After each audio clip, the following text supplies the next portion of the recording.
প্রতিদিন যেরকম আমি রোজ সকালে করে হাঁটতে যাই, আজকেও সেই একইভাবে হাঁটতে গিয়েছিলাম। তো মাঠে দৌড়াচ্ছি, দৌড়াতে দৌড়াতে তখন আমার প্যান্টের পকেটে হাত যায়। তো গিয়ে দেখছি একটা আমার জন্য একটা বড়সড় নোট। তো সকালবেলা তো খুব খুশিই হলাম। তারপরে যখন আসছি বাড়িতে, খুব ঝমঝমিয়ে বৃষ্টি পড়ছে। তো ভাবলাম বৃষ্টির মুহূর্তটাকে একটু ক্যাপচার করে নিই। তো সেই ক্যাপচার করতে যাওয়াটাই আমার কাল হলো। তখন আমি ভিডিওটা যখন করছি তখন আর খেয়াল করিনি। তো বাড়িতে যখন আসছি, বাড়িতে এসে আমি প্যান্টের পকেটে হাত দিচ্ছি যে টাকাটা বের করি, দেখছি আর টাকাটা নেই।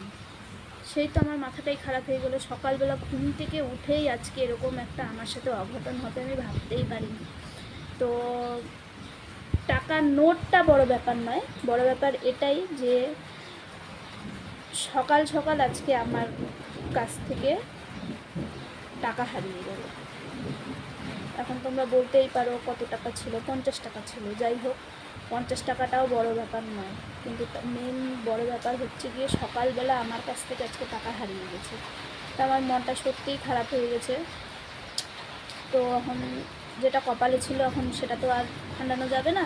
যাই হোক, আজকে আমার দিনটা সত্যিই খুব খারাপ যাবে। আমার একদম ভালো লাগছে না, সকালবেলা টাকাটা হারিয়ে যাওয়াটাই আমার ভালো লাগছে না ব্যাপারটা। 50 টাকা হারিয়ে গেছে জন্য সেটার জন্য আমি দুঃখ করছি না, দুঃখ করছি এটাই যে সকালবেলা টাকা হারিয়ে গেল। এটাই বলার ছিল।